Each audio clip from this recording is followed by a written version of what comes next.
ਹੁਣ ਮੈਨੂੰ ਲੱਗਦਾ ਤੁਹਾਡਾ ਇੱਕ ਇੱਥੇ ਚੋਰ ਜਿਹਾ ਹੈਗਾ ਖਹਿਰਾ ਉਹ ਮੈਨੂੰ ਲੱਗਦਾ ਹੁਣ ਕਾਂਗਰਸ ਜਾਣ ਨੂੰ ਤਿਆਰੀ ਹੈ ਉਹਦੀ ਵੀ। ਕਾਂਗਰਸ ਈਡੀ ਦੇਖੋ ਕਿੰਨਾ ਵੱਡਾ ਡਰੱਗ ਕੇਸ ਹੋਇਆ ਉਹਦੇ ਤੇ।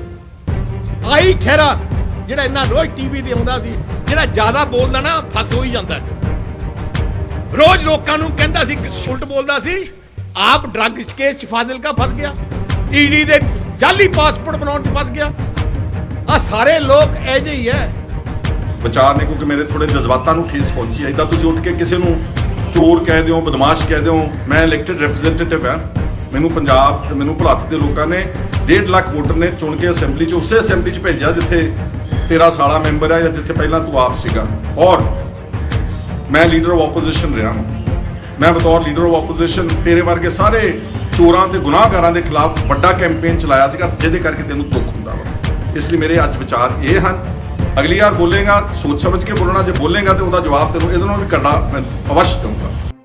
ਸ਼੍ਰੋਮਣੀ ਅਕਾਲੀ ਦਲ ਦੇ ਪ੍ਰਧਾਨ ਸੁਖਬੀਰ ਸਿੰਘ ਬਾਦਲ ਨੇ ਬੀਤੇ ਦਿਨੀ ਭੁਲੱਥ ਹਲਕੇ 'ਚ ਪੰਜਾਬ ਮੰਗ ਦਾ ਜਵਾਬ ਰੈਲੀ ਵਿੱਚ ਸੁਖਪਾਲ ਸਿੰਘ ਖਹਿਰਾ ਤੇ ਵੱਡਾ ਸ਼ਬਦੀ ਹਮਲਾ ਕਰਦਿਆਂ ਉਹਨਾਂ ਨੂੰ ਚੋਰ ਤੱਕ ਕਹਿ ਦਿੱਤਾ ਸੀ, ਜਿਸ ਦਾ ਅੱਜ ਸੁਖਪਾਲ ਸਿੰਘ ਖਹਿਰਾ ਨੇ ਜਵਾਬ ਦਿੱਤਾ ਹੈ। ਸੁਖਪਾਲ ਸਿੰਘ ਖਹਿਰਾ ਨੂੰ ਸੁਖਬੀਰ ਬਾਦਲ ਦਾ ਸ਼ਬਦ ਕਾਫੀ ਚੁਭਿਆ ਹੈ। ਉਹਨਾਂ ਕਿਹਾ ਹੈ ਕਿ ਸੁਖਬੀਰ ਆਪਣੇ ਸ਼ਬਦਾਂ ਦੀ ਮਰਿਆਦਾ ਭੁੱਲ ਗਏ ਹਨ। ਇਸ ਲਈ ਉਹਨਾਂ ਨੇ ਸੁਖਬੀਰ ਬਾਦਲ ਨੂੰ ਚੇਤਾਵਨੀ ਵੀ ਦਿੱਤੀ ਹੈ ਕਿ ਅਗਲੀ ਵਾਰ ਇਹਨਾਂ ਗੱਲਾਂ ਦਾ ਧਿਆਨ ਰੱਖਣ, ਨਹੀਂ ਤਾਂ ਮੋੜਵਾ ਜਵਾਬ ਦਿੱਤਾ ਜਾਵੇਗਾ।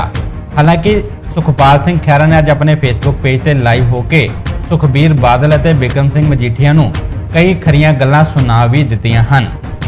ਸੁਖਪਾਲ ਖਹਿਰਾ ਨੇ ਆਪਣੇ ਫੇਸਬੁੱਕ ਲਾਈਵ ਤੇ ਸੁਖਬੀਰ ਬਾਦਲ ਨੂੰ ਕਿਵੇਂ ਜਵਾਬ ਦਿੱਤਾ ਹੈ, ਆਓ ਸੁਣਦੇ ਹਾਂ।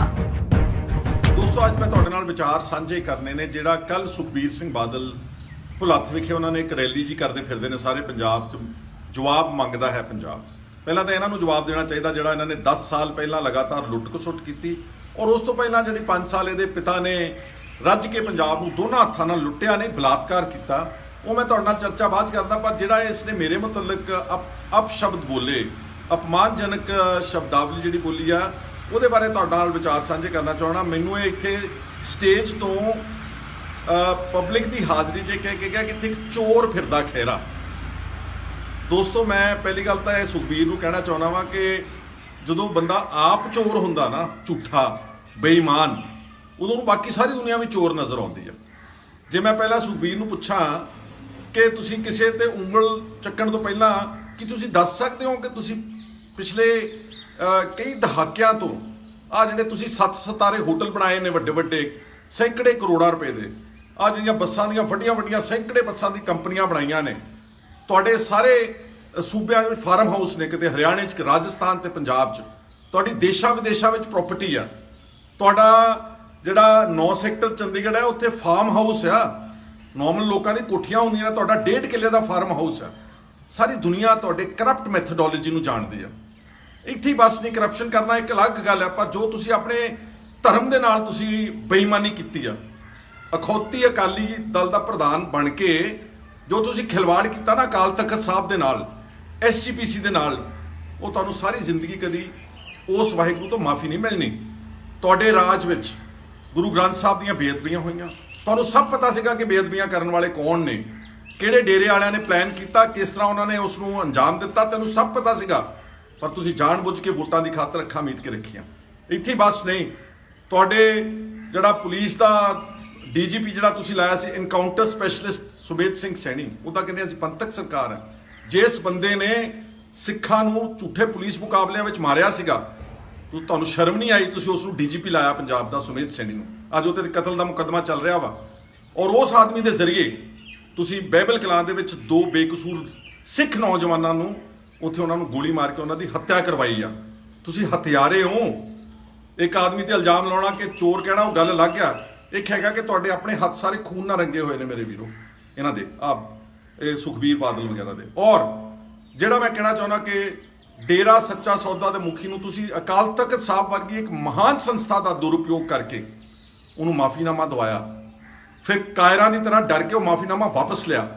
ਸਾਰਾ ਪੰਜਾਬ, ਸਾਰੀ ਦੁਨੀਆ 'ਚ ਬੈਠੇ ਸਿੱਖ ਤੁਹਾਡੇ ਕਿਰਦਾਰ ਨੂੰ ਬਹੁਤ ਅੱਛੀ ਤਰ੍ਹਾਂ ਜਾਣਦੇ ਨੇ। ਇਸ ਲਈ ਕਿਸੇ ਹੋਰ ਤੇ ਇਦਾਂ ਦੇ ਸ਼ਬਦ ਵਰਤਣ ਤੋਂ ਪਹਿਲਾਂ ਇੱਕ ਵਾਰੀ ਝਾਤ ਮਾਰ ਲਿਆ ਕਰੋ ਕਿ ਤੁਸੀਂ ਕਰ ਕੀ ਰਹੇ ਹੋ। ਔਰ ਫਿਰ ਇਹ ਕਹਿੰਦਾ ਕਿ ਖਹਿਰਾ ਕਿਉਂਕਿ ਬੋਲਦਾ ਬਹੁਤ ਸੀਗਾ, ਇਸ ਲਈ ਇਹਦੇ ਤੇ ਈਡੀ ਨੇ ਰੇਡ ਕੀਤਾ। ਇਹ ਡਰੱਗਸ ਦੇ ਨਾਲ ਕਨੈਕਟਡ ਹੈ। ਜਦੋਂ ਈਡੀ ਇਹਦੇ ਸਾਲੇ ਨੂੰ ਫੜੇ, ਵਿਕਰਮਜੀਤ ਨੂੰ, ਉਹਦੇ ਤਹਿਕੀਕਾਤ ਕਰੇ, ਉਦੋਂ ਈਡੀ ਬਹੁਤ ਮਾੜੀ ਆ। ਮੈਂ ਇੱਕ ਬੇਇਨਸਾਫੀ ਦੇ ਖਿਲਾਫ, ਕਰਪਸ਼ਨ ਦੇ ਖਿਲਾਫ, ਡਰੱਗਸ ਦੇ ਖਿਲਾਫ, ਹਰ ਕਿਸਮ ਦੇ ਮਾਫੀਆ ਦੇ ਖਿਲਾਫ ਇੱਕ ਕਰੂਸੇਡਰ ਹਾਂ। ਸਭ ਨੂੰ ਪਤਾ ਕਿ ਬੀਜੇਪੀ ਨੇ ਮੈਨੂੰ ਮਿੱਥ ਕੇ ਟਾਰਗੇਟ ਕੀਤਾ ਵਾ। ਤੁਹਾਨੂੰ ਨਹੀਂ ਟਾਰਗੇਟ ਕੀਤਾ, ਤੁਹਾਨੂੰ ਕਿਸੇ ਈਡੀ ਨੇ ਨਹੀਂ ਫੜਿਆ। ਤੁਸੀਂ ਅਰਬਾਂ ਖਰਬਾਂ ਪਤੀ ਹੋ ਇਸ ਵੇਲੇ, ਔਰ ਇਲ ਗੋਟਨ ਵੈਲਥ ਹੈ ਤੁਹਾਡੇ ਕੋਲ। ਤੁਹਾਨੂੰ ਕਿਸੇ ਈਡੀ ਨੇ ਟਾਰਗੇਟ ਨਹੀਂ ਕੀਤਾ, ਲੇਕਿਨ ਸਾਰੇ ਪੰਜਾਬ 'ਚੋਂ ਸੁਖਪਾਲ ਸਿੰਘ ਖਹਿਰਾ ਨੂੰ ਇਸ ਲਈ ਕੀਤਾ ਕਿਉਂਕਿ ਮੈਂ ਕਿਸਾਨ ਅੰਦੋਲਨ ਵਿੱਚ ਡਟ ਕੇ ਉਹਨਾਂ ਦੀ ਹਮਾਇਤ ਕੀਤੀ ਤੇ ਬੀਜੇਪੀ ਦਾ ਡਟ ਕੇ ਵਿਰੋਧ ਕੀਤਾ। ਨਵਰੀਤ ਸਿੰਘ ਡਿਬਡਿਬਾ, ਯਾਦ ਹੈ ਨਾ, ਸੁਖਬੀਰ ਸਿੰਘ ਬਾਦਲ ਤੈਨੂੰ ਮੁੰਡਾ ਮਾਰਿਆ ਗਿਆ ਸੀ ਯੂਪੀ ਦਾ, ਰੁਦਰਪੁਰ ਦਾ। ਤੁਸੀਂ ਇੱਕ ਸ਼ਬਦ ਕੱਢਿਆ ਆਪਣੇ ਮੂੰਹ ਦੇ ਵਿੱਚੋਂ, ਮੈਂ ਉਸ ਦੀ ਲੜਾਈ ਲੜੀ। ਉਸ ਤੋਂ ਪਹਿਲਾਂ ਮੈਂ ਯੂਆਪਾ ਵਰਗੇ ਕਾਲੇ ਕਾਨੂੰਨ ਜਿਹੜੇ ਬੀਜੇਪੀ ਨੇ ਬਣਾਏ, ਜਿਹੜੇ ਕਿਸੇ ਵੇਲੇ ਟਾਡਾ ਤੇ ਪੋਟਾ ਦੀ ਇੱਕ ਸਿਮਿਲਰ ਐਕਟ ਹੈ ਡਰਕੋਨੀਅਨ, ਮੈਂ ਉਸ ਦਾ ਸਾਰੇ ਪੰਜਾਬ ਦੇ ਵਿੱਚ ਦਿੱਲੀ ਤੱਕ ਯੂਆਪਾ ਦਾ ਵਿਰੋਧ ਕੀਤਾ, ਜਿਹਦੇ ਕਰਕੇ ਮੈਂ ਬੀਜੇਪੀ ਤੇ ਟਾਰਗੇਟ ਪਿਆ। ਉਹ ਮੈਨੂੰ ਕੋਈ ਫਰਕ ਨਹੀਂ ਪੈਂਦਾ। ਇਸ ਲਈ ਮੈਨੂੰ ਚੋਰ ਕਹਿਣ ਤੋਂ ਪਹਿਲਾਂ ਇੱਕ ਵਾਰ ਆਪਣੇ ਗਿਰੇਬਾਨ ਦੇ ਵਿੱਚ ਅੰਦਰ ਝਾਤ ਮਾਰ ਕੇ ਚੰਗੀ ਤਰ੍ਹਾਂ ਨਾਲ, ਜਦੋਂ ਇਕੱਲਾ ਬੈਠਾ ਹੋਵੇਗਾ ਨਾ ਸੁਖਬੀਰ ਸਿੰਘ ਬਾਦਲ, ਇੱਕ ਵਾਰ ਝਾਤ ਮਾਰ ਕੇ ਦੇਖੀ ਕਿ ਮੈਂ ਕੀ ਕੁਛ ਕੀਤਾ। ਮੇਰੇ ਹੱਥ ਕਿੰਨੇ ਖੂਨ ਵਿੱਚ ਰੰਗੇ ਹੋਏ ਨੇ ਪੰਜਾਬ ਦੇ ਲੋਕਾਂ ਦੇ, ਕਿੰਨੇ ਪਰਚੇ ਦਰਜ ਕਰਾਏ, ਕਿੰਨੇ ਮਾਫੀਆ ਪੰਜਾਬ ਦੇ ਵਿੱਚ ਪੈਦਾ ਕੀਤੇ, ਕਿੰਨੇ ਡਰੱਗਸ ਦਾ ਵਪਾਰ ਪੰਜਾਬ ਦੇ ਵਿੱਚ ਤੁਸੀਂ ਜਾਣ ਬੁੱਝ ਕੇ ਉਸ ਨੂੰ ਪੰਜਾਬ ਦੇ ਵਿੱਚ ਆਪਣੇ ਹਉਮੈ ਨੂੰ ਪੱਠੇ ਪਾਉਣ ਵਾਸਤੇ ਤੁਸੀਂ ਜੋ ਪੰਜਾਬ ਦੇ ਨਾਲ ਖਿਲਵਾੜ ਕੀਤਾ, ਉਹ ਤੁਹਾਨੂੰ ਲੋਕ ਕਦੀ ਮਾਫ ਨਹੀਂ ਕਰਨਗੇ। ਠੀਕ ਹੈ, ਰੈਲੀਆਂ ਕਰੀ ਜਾਓ ਜਿੰਨੀਆਂ ਕਰ ਸਕਦੇ ਹੋ, ਮੰਗਦਾ ਪੰਜਾਬ ਜਵਾਬ ਜੀ। ਤੁਸੀਂ ਮੰਗਣ ਵਾਲੇ ਕੌਣ ਹੋ? ਮੈਂ ਕਿਸੇ ਦੀ ਹਿਫਾਜ਼ਤ ਨਹੀਂ ਕਰਦਾ। ਪਹਿਲਾਂ ਤੁਸੀਂ ਦੱਸੋ ਕਿ ਜਿਹੜਾ 10 ਸਾਲ ਤੁਸੀਂ ਲੁੱਟ ਖਸੁੱਟ ਕੀਤੀ, ਔਰ ਲੋਕਾਂ ਦੇ, ਜਿੱਦਾਂ ਮੈਂ ਪਹਿਲਾਂ ਕਿਹਾ ਕਿ ਉਹਨਾਂ ਤੇ ਝੂਠੇ ਮੁਕੱਦਮੇ ਹਜ਼ਾਰਾਂ ਦੀ ਤਾਦਾਦ ਵਿੱਚ, ਜਸਟਿਸ ਮਹਿਤਾਬ ਸਿੰਘ ਗਿੱਲ ਕਮਿਸ਼ਨ ਬੈਠਾ, 6 ਤਾਂ ਮੇਰੇ ਤੇ ਹੋਏ ਸੀਗੇ। ਔਰ ਯਾਦ ਰੱਖਣਾ ਕਿ 2022 ਚ ਰੈਲੀਆਂ ਜਿੰਨੀਆਂ ਮਰਜ਼ੀ ਕਰ ਲਓ, ਫਰਜ਼ੀ ਤੁਸੀਂ ਬੰਦੇ ਬੱਸਾਂ 'ਚ ਢੋ ਸਕਦੇ ਹੋ। ਕੱਲ ਭੁਲੱਥ ਵਿੱਚ ਸਾਰਾ ਅੱਧਾ ਇਕੱਠ ਐਸਜੀਪੀਸੀ ਦੇ ਮੁਲਾਜ਼ਮਾਂ ਦਾ ਸੀ। ਮੈਂ ਘੱਟੋ ਘੱਟ ਨਹੀਂ ਤਾਂ 20 ਬੱਸਾਂ ਐਸਜੀਪੀਸੀ ਦੀਆਂ ਸਪਾਂਸਰਡ ਇਸ ਇਕੱਠ ਵਿੱਚ ਆਉਂਦੇ ਦੇਖੀਆਂ। ਇਹ ਸਾਰੇ ਫਰਜ਼ੀ ਇਕੱਠ ਨੇ। ਤੁਹਾਡੇ ਲੀਡਰ ਤੈਨੂੰ ਵੀ ਚਕਮਾ ਦੇ ਰਹੇ ਨੇ, ਤੈਨੂੰ ਮੂਰਖ ਬਣਾ ਰਹੇ ਨੇ। ਤੁਹਾਨੂੰ ਪਤਾ ਲੱਗ ਜਾਏਗਾ ਕਿ 2022 ਦੇ ਵਿੱਚ ਲੋਕਾਂ ਦਾ ਫਤਵਾ ਕਿੱਧਰ ਜਾਂਦਾ। ਹੋਰ ਮੈਨੂੰ ਪਤਾ ਨਹੀਂਗਾ, ਲੇਕਿਨ ਤੁਹਾਨੂੰ ਲੋਕਾਂ ਨੇ ਕਦੀ ਜ਼ਿੰਦਗੀ ਵਿੱਚ ਮਾਫ ਨਹੀਂ ਕਰਨਾ। ਇਸ ਲਈ ਖਬਰਦਾਰ, ਜੇ ਅਗਲੀ ਵਾਰ ਤੁਸੀਂ ਇਸ ਤਰ੍ਹਾਂ ਦੀ ਕੋਈ ਭੈੜੀ ਸ਼ਬਦਾਵਲੀ ਮੇਰੇ ਲਈ ਵਰਤੀ, ਮੈਂ ਇੱਕ ਵਾਰ ਨਹੀਂ ਤੁਹਾਡਾ 10 ਵਾਰ ਠੋਕਵਾਂ ਜਵਾਬ, ਔਰ ਤੱਥਾਂ ਦੇ ਆਧਾਰ ਤੇ ਠੋਕਵਾਂ ਜਵਾਬ ਦੇ ਸਕਦਾ। ਮੈਨੂੰ ਉਮੀਦ ਹੈ ਕਿ ਤੁਸੀਂ ਸਾਰੇ ਜਿਹੜੇ ਇਹ ਫਰਜ਼ੀ ਬਾਦਲ, ਜਿਹੜੇ ਅਖੌਤੀ ਪੰਥਕ ਨੇ, ਪੰਥਕ ਨਹੀਂਗੇ, ਇਹ ਸਾਡੇ ਕੌਮ ਦੇ ਦੋਸ਼ੀ ਨੇ, ਇਹ ਐਂਟੀ ਪੰਜਾਬ ਨੇ, ਇਹ ਐਂਟੀ ਫਾਰਮਰ ਨੇ। ਕੱਲ ਤੱਕ ਮੋਦੀ ਸਰਕਾਰ ਦੇ ਤਲਵੇ ਚੱਟਦੇ ਸੀਗੇ, ਅੱਜ ਵੀ ਇਹਨਾਂ ਨੂੰ ਮੋਦੀ ਕੁਛ ਨਹੀਂ ਕਹਿੰਦਾ। ਔਰ ਮੇਰੀ ਗੱਲ ਯਾਦ ਰੱਖਣਾ ਕਿ ਸ਼ਾਇਦ 2022 ਵਿੱਚ ਇਹ ਅਕਾਲੀ ਦਲ ਤੇ ਜਿਹੜਾ ਅਖੌਤੀ ਬਾਦਲ ਅਕਾਲੀ ਦਲ ਆ ਤੇ ਇਹ ਬੀਜੇਪੀ ਇਕੱਠੇ ਇਲੈਕਸ਼ਨ ਲੜਨਗੇ, ਚਾਹੇ ਇਹ ਸਿੱਧੀ ਲੜ ਲੈਣ ਤੇ ਚਾਹੇ ਇਹ ਅਸਿੱਧੇ ਤੌਰ ਤੇ ਇਲੈਕਸ਼ਨ ਇਕੱਠੇ ਹੋ ਕੇ ਲੜਨਗੇ।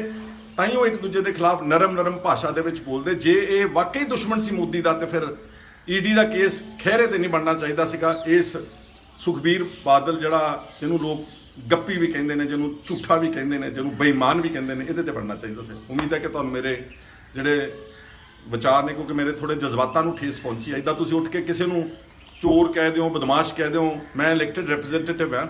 ਮੈਨੂੰ ਪੰਜਾਬ, ਮੈਨੂੰ ਭੁਲੱਥ ਦੇ ਲੋਕਾਂ ਨੇ 1.5 ਲੱਖ ਵੋਟਰ ਨੇ ਚੁਣ ਕੇ ਅਸੈਂਬਲੀ 'ਚ, ਉਸੇ ਅਸੈਂਬਲੀ 'ਚ ਭੇਜਿਆ ਜਿੱਥੇ ਤੇਰਾ ਸਾਲਾ ਮੈਂਬਰ ਹੈ ਜਾਂ ਜਿੱਥੇ ਪਹਿਲਾਂ ਤੂੰ ਆਪ ਸੀਗਾ। ਔਰ ਮੈਂ ਲੀਡਰ ਆਫ ਆਪੋਜੀਸ਼ਨ ਰਿਹਾ ਹਾਂ।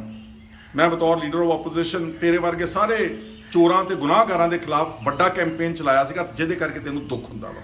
ਇਸ ਲਈ ਮੇਰੇ ਅੱਜ ਵਿਚਾਰ ਇਹ ਹਨ। ਅਗਲੀ ਵਾਰ ਬੋਲੇਗਾ ਸੋਚ ਸਮਝ ਕੇ ਬੋਲਣਾ, ਜੇ ਬੋਲੇਗਾ ਤੇ ਉਹਦਾ ਜਵਾਬ ਤੈਨੂੰ ਇਹਦੇ ਨਾਲ ਵੀ ਕਰਨਾ ਮੈਂ ਅਵਸ਼ ਦਊਂਗਾ। ਤੁਹਾਡਾ ਸਾਰਿਆਂ ਦਾ ਬਹੁਤ ਬਹੁਤ ਸ਼ੁਕਰੀਆ, ਧੰਨਵਾਦ ਜੀ।